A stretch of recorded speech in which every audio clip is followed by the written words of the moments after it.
오늘도 고단한 하루였죠.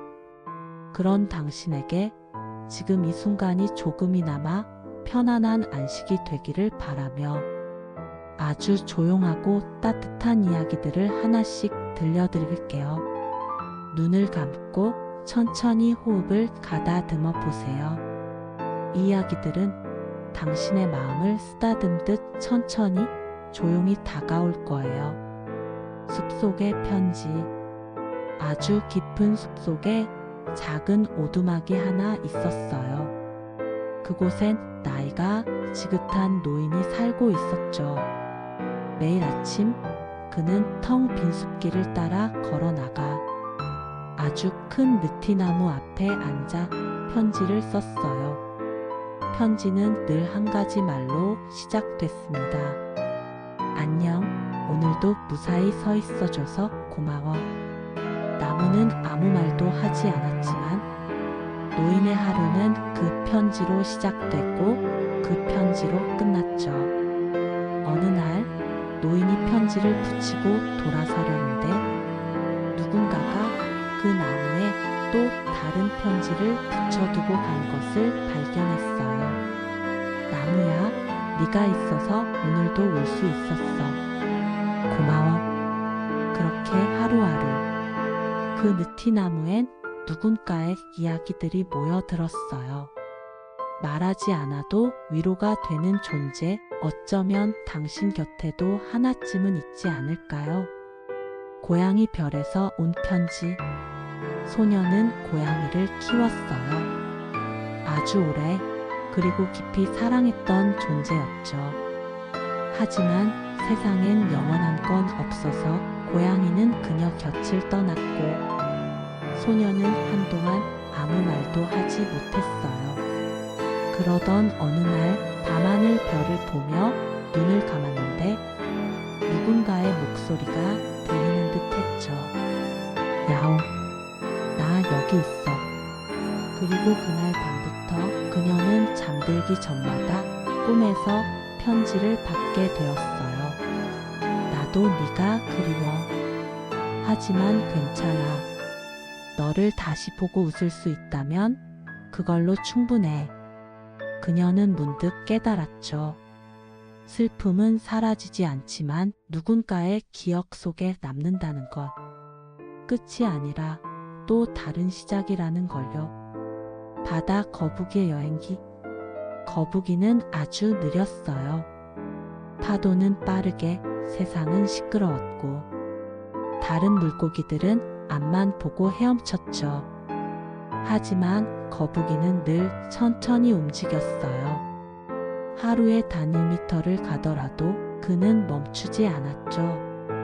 그러던 어느 날 깊은 바닷속에서 아주 작은 조개 하나가 말했어요. 너처럼 느려도 괜찮아? 거북이는 미소를 지었죠.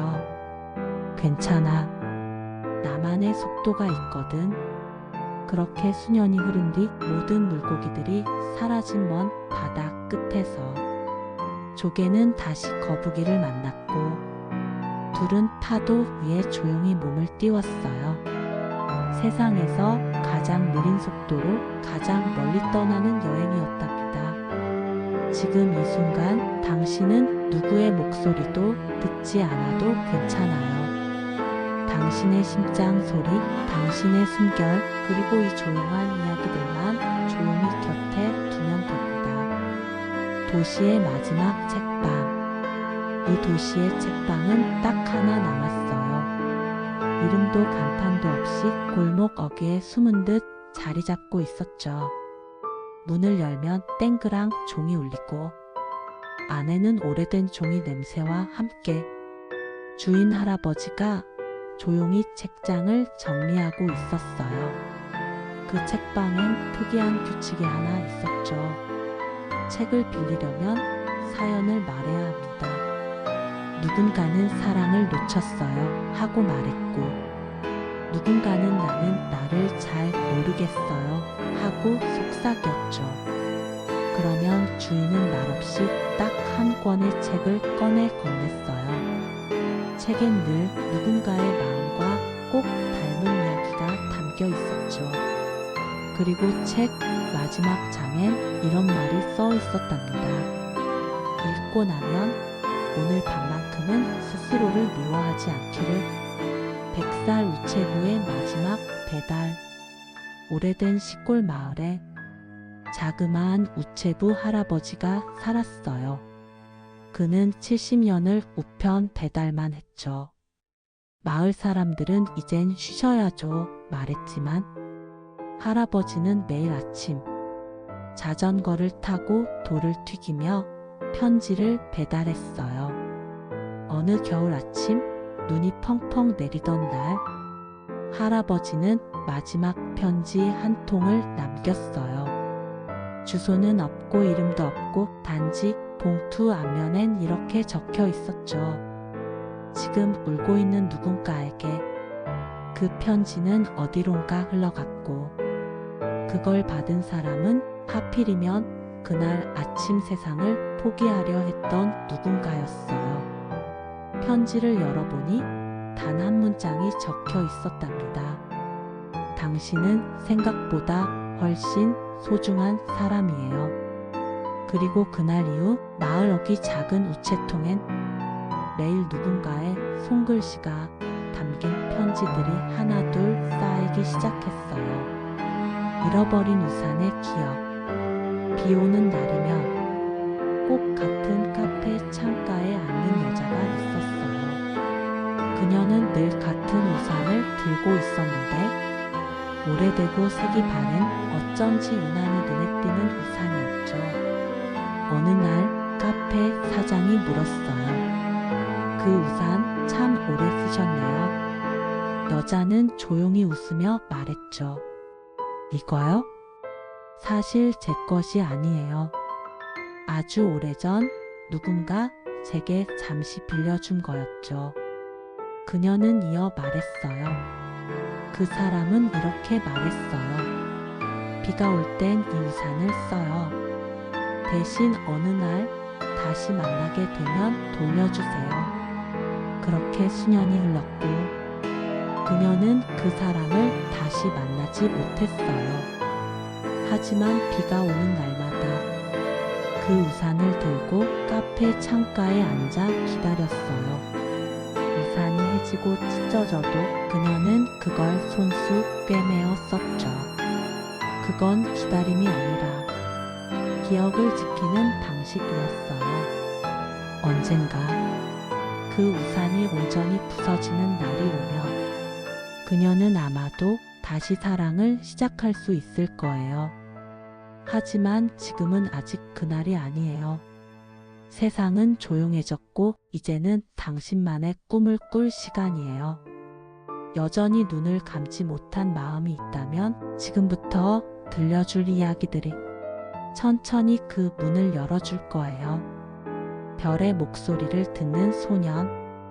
어느 조용한 시골 마을, 말을 하지 않는 소년이 있었어요. 그는 아무 말도 하지 않았지만 밤마다 들판에 나가 별을 바라보며 혼잣말을 속삭였죠. 오늘은 조금 괜찮았어. 엄마가 웃었어. 나는 울지 않았어. 어느 날 그는 하늘에서 떨어진 별 하나를 발견했어요. 조그만 돌처럼 생긴 그 별은 밤마다 희미하게 빛나며 아주 작은 목소리로 이야기했어요. 잘했어. 오늘도 견뎠구나. 너는 혼자가 아니야. 소녀는 어느새 매일 밤 그 별과 대화하며 웃는 법을 배우기 시작했어요. 그는 말하지 않아도 들을 수 있다는 걸, 그리고 아무도 몰라도 누군가는 늘 들어주고 있다는 걸 별에게서 배웠답니다. 아무도 모르게 우는 달. 매일 밤 달은 세상의 모든 창문을 들여다봤어요. 우는 얼굴, 아무것도 느끼지 않는 얼굴. 그런데도 달은 단 한 번도 말하지 않았어요. 단지 아주 작게, 아주 느리게 고요한 미소를 지을 뿐이었죠. 어느 날 한 여자가 작은 목소리로 이렇게 속삭였어요. 누가 날 보고 있을까? 그날 밤 달은 유난히 크게 떴고 그녀의 방 안가득히 흰빛을 비춰주었죠.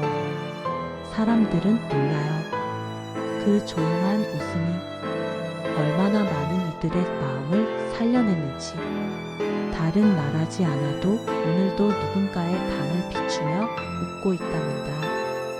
고장난 시계가 멈춘 순간, 오래된 골동품 가게 한켠 고장난 시계가 하나 놓여 있었어요. 시침은 3을 가리키다 멈췄고 분침은 47에서 멈춘 채 움직이지 않았죠. 사람들은 쓸모없다며 지나쳤지만 어느 날 한 아이가 시계 앞에 멈춰 섰어요. 아이는 물었어요. 이 시계는 왜 이렇게 됐어요? 가게 주인이 조용히 말했죠. 그건 누군가의 마지막 순간을 간직한 시계야. 어떤 사람에게 그 시간은 가장 소중한 기억이었대. 아이는 시계를 사서 집으로 가져갔고 벽에 걸어놓고는 매일 그 시각에 기도했어요. 그 아이에게 시간이란 흘러가는 것이 아니라 머무는 것이 되었죠. 지금 당신의 마음속에도 멈춘 시계 하나쯤은 있지 않나요? 그건 멈춘 게 아니라 지켜내고 있는 시간일지도 몰라요. 당신의 꿈 이야기, 이제 마지막 이야기예요.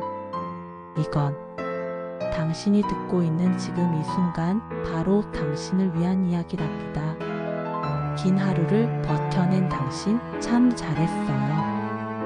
웃고 있지 않아도 괜찮고 울고 있어도 괜찮아요. 당신이 누우는 밤은 누구보다 당신이 쉴 자격이 있는 밤이니까요. 지금 당신이 꾸는 꿈은 언젠가 당신을 더 좋은 곳으로 데려다 줄 거예요. 조급해하지 않아도 돼요. 당신의 마음은 조금씩 아주 천천히 회복되는 중이니까요.